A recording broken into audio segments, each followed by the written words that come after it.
नमस्कार, मैं हूं अर्चना। आप देख रहे हैं प्राइम टीवी। वक्त हो गया है शहर शहर खबर खबर का। महाकुंभ की तैयारियां जोरों शोरों से हैं। 13 जनवरी से महाकुंभ शुरू होने वाला है और इसका लेकर तैयारियां भी चालू हो गई हैं। शासन प्रशासन ने इसको लेकर पूरी तैयारियां कर ली हैं। महाकुंभ में आने वाले श्रद्धालुओं को किसी भी प्रकार की असुविधाओं का सामना न करना पड़े, इसके विशेष इंतजाम किए गए हैं। मुख्यमंत्री योगी आदित्यनाथ खुद महाकुंभ की तैयारियों को मॉनिटरिंग कर रहे हैं। इसके लिए आज मुख्यमंत्री प्रयागराज के दौरे पर जा रहे हैं।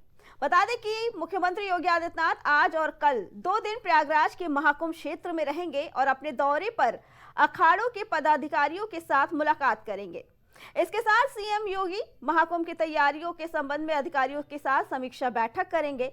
इस बार वो प्रयागराज में ही रात गुजारेंगे।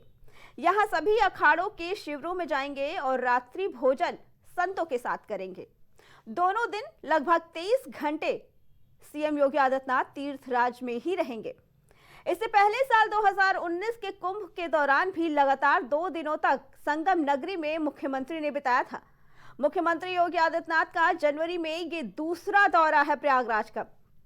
इसके पहले वो प्रयागराज में 1 जनवरी को भी गए थे।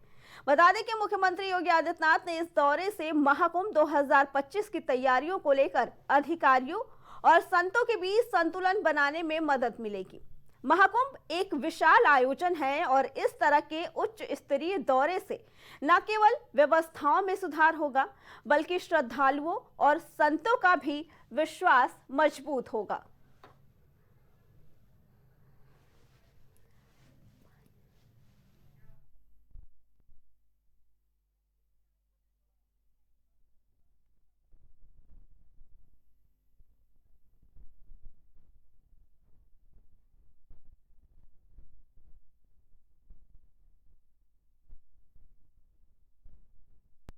जानकारी देने के लिए हमारे साथ हमारे संवाददाता नितेश जुड़ चुके हैं। नितेश, आज मुख्यमंत्री प्रयागराज पहुंचने वाले हैं और जनवरी में ये उनका दूसरा दौरा है। क्या कुछ तैयारियां की गई हैं, क्या कुछ इंतजाम है? क्योंकि विशेष आस्था का महत्व है और 13 जनवरी से ही ये शुरू होने वाला है। देखिए, मुख्यमंत्री योगी आदित्यनाथ का जो आज का प्रयागराज का दौरा है, 2 बजे तकरीबन, वो 2 बजे नैनी डीपीएस में उनका हेलीकॉप्टर लैंड होगा। उसके बाद वो 2:10 पे जजेस कॉलोनी का निरीक्षण करेंगे। उसके बाद उनका लगातार संगम क्षेत्र में जो कार्यक्रम है, साधु संतों के साथ में बैठक होगी, साधु संतों के साथ संवाद होगा और उसके बाद में साधु संतों के साथ रात में उनका भोजन का भी कार्यक्रम है मुख्यमंत्री योगी आदित्यनाथ का। रही बात अगर सुरक्षा की करी जाए तो प्रयागराज में इस समय चारों तरफ सुरक्षा की पूरी व्यवस्थाएं हैं। पुलिस प्रशासन मुस्तैद है। डायवर्जन जहां रूट का होता है वो सारे डायवर्जन वगैरह कर दिए गए हैं। संगम क्षेत्र सुरक्षित और बिल्कुल एकदम पूरी तरह से तैयार है मुख्यमंत्री योगी आदित्यनाथ के आगमन के लिए। जी नितेश, और भारी संख्या में इस बार श्रद्धालु आने वाले हैं, ऐसे में क्या कुछ इंतजाम किए हैं सुरक्षा को लेकर, सफाई को लेकर? नितेश, देखिए, अगर सुरक्षा की बात करी जाए तो सुरक्षा पूरी तरह से मुस्तैद है। सफाई को लेकर के अगर बात कही जाए तो आपको प्रयागराज में हर चौराहे पे बड़े बड़े डस्टबिन लगे मिल जाएंगे, जिसमें कूड़े के लिए भी पब्लिक को जागरूक किया जा रहा है। जो भी आने वाले श्रद्धालु हैं या जो लोकल के भी रहने वाले हैं, उनको एक जागरूकता के तहत बताया गया है। तो आप देखेंगे, और अगर बात कही जाए खास करके कुंभ क्षेत्र की, तो कुंभ क्षेत्र में लगातार आपको निरंतर सफाई कर्मी सफाई करते हुए नजर आएंगे। तो स्वच्छता का विशेष ध्यान दिया जा रहा है, क्योंकि बहुत बड़ी तादाद में यहाँ पर श्रद्धालु आएंगे। लगभग 40 से 45 करोड़ की जो आकलन प्रशासन कर रहा है, हो सकता है इससे भी बड़ी संख्या हो सकती है श्रद्धालुओं की। जो कि पहला स्नान है वो 13 तारीख को पड़ेगा, जिसके चलते मुख्यमंत्री योगी आदित्यनाथ का जो आज का दौरा है, सुरक्षा व्यवस्था को लेकर के, प्रशासन की तैयारियों को लेकर के, ये सारी चीजों को लेकर के अधिकारियों के साथ में समीक्षा बैठक भी की जाएगी। जी नितेश, भारी संख्या में श्रद्धालु आने हैं, ऐसे में जो बुजुर्ग श्रद्धालु है या जो दिव्यांग है, क्योंकि इस बार महाकुंभ में भारी संख्या में श्रद्धालु आ रहे हैं, उसमें बुजुर्ग भी होंगे, दिव्यांग भी होंगे, ऐसे लोगों के लिए क्या कुछ व्यवस्था की गई है? देखिए, जो बुजुर्ग और दिव्यांग हैं उनके लिए प्रशासन की तरफ से कुंभ सेवक की तरह यहाँ पर कुछ व्यवस्थाएं बनाई गई है, जिसमें लोग व्हील चेयर हो गई या अगर बहुत ही ज्यादा है तो स्ट्रेचर जो उनको लेकर के जाएंगे व्हील चेयर से, तो उनकी सेवा करेंगे, उनको उनको यहाँ पर कुंभ सेवक के तौर पे नियुक्त किया गया है। और बहुत बड़ी प्रशासन की ये पहल है कि जो बहुत से ऐसे श्रद्धालु होते हैं जो विकलांग हैं, चल नहीं पा रहे हैं, किसी तरह की भी उनको समस्या है, तो वो कुंभ सेवक जो होंगे वो उनको स्नान ध्यान करवाएंगे। जी नितेश, ऐसे में जब भारी संख्या में श्रद्धालु होते हैं तो भीड़ को नियंत्रण करने के साथ साथ उनके भोजन की भी व्यवस्था रहती है। क्या ऐसे इंतजाम किए गए हैं प्रयागराज में जो दूर से आने वाले श्रद्धालु हैं उनके खाने पीने को लेकर?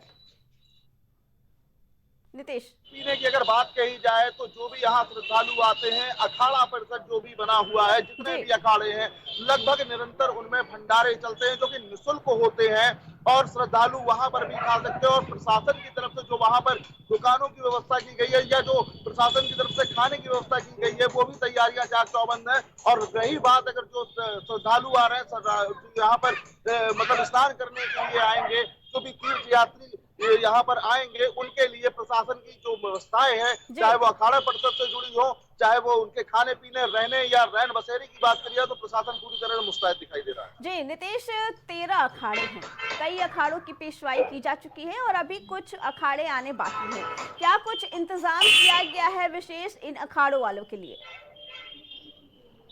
देखिए, पेशवाई जो है वो निरंतर अभी 12 तारीख तक चलेंगी। 12 तारीख तक निरंतर पेशवाई जो है यहाँ से निकलती रहेंगी। उनके लिए भी खास इंतजाम किए जाते हैं। रूट डायवर्जन जो होता है उसको लेकर के जो पुलिस प्रशासन की तरफ से रूट डायवर्जन किया जाता है, ताकि जो आम पब्लिक है उनको किसी तरह की कोई समस्या ना उत्पन्न हो, कोई जाम जैसी स्थिति ना उत्पन्न हो। एक तरफ का रूट डायवर्ट करके दूसरी तरफ से सभी को निकाल कर पूरी सुरक्षा व्यवस्था के साथ में प्रशासन लगा होता है, क्योंकि भारी तादाद में यहाँ पर लोग जो है वो पेशवाई को देखने के लिए निकलते हैं। चौराहे पे भीड़ लग जाती है, अगल बगल सड़क के किनारे काफी संख्या में श्रद्धालु उन पर पुष्प वर्षा जो करते हैं, तो वो सारी चीजों को प्रशासन पूरी तरह से एक तरह से मजबूत स्थिति के साथ अपनी तैयारी के साथ में देखता है। जी नितेश, आप इस वक्त प्रयागराज में हैं, क्या मानना है वहां के स्थानीय लोगों का इस बार के महाकुंभ की तैयारियों को लेकर, व्यवस्था को लेकर? क्योंकि जहां एक तरफ शासन का ये कहना है कि तैयारियां जोरों से है और अच्छी हो रही है, तो वहीं विपक्ष भी इसकी व्यवस्था को लेकर निशाना साधे हुए है। देखिए अर्चना, अगर आम जनमानस की बात कही जाए तो आम जनमानस जो है प्रयागराज में जो कार्य हुए हैं, विकास कार्य हुए हैं, उनको लेकर के कहीं हद तक संतुष्ट दिखाई देता है। क्योंकि कई लोग ऐसे भी हैं जिनसे मेरी बातचीत हुई, उनका कहना था हो सकता है ये जो विकास हुआ है इस समय कुंभ के लिए वो 10 साल तक नहीं होता, तो बहुत ही अच्छा विकास किया गया है सरकार की तरफ से। चाहे वो सड़कों को लेकर के हो या जो व्यवस्थाएं हैं ट्रैफिक को लेकर के हो, जो पुल के निर्माण को लेकर के हो, या जो भी चौराहे हैं उनकी खूबसूरती को लेकर के हो, तो प्रशासन ने बहुत इस पे ध्यान दिया है और बहुत ही अच्छी तरह से विकास कार्यों को भी यहाँ पर अंजाम दिया गया है। जी नितेश, आपका बहुत बहुत धन्यवाद।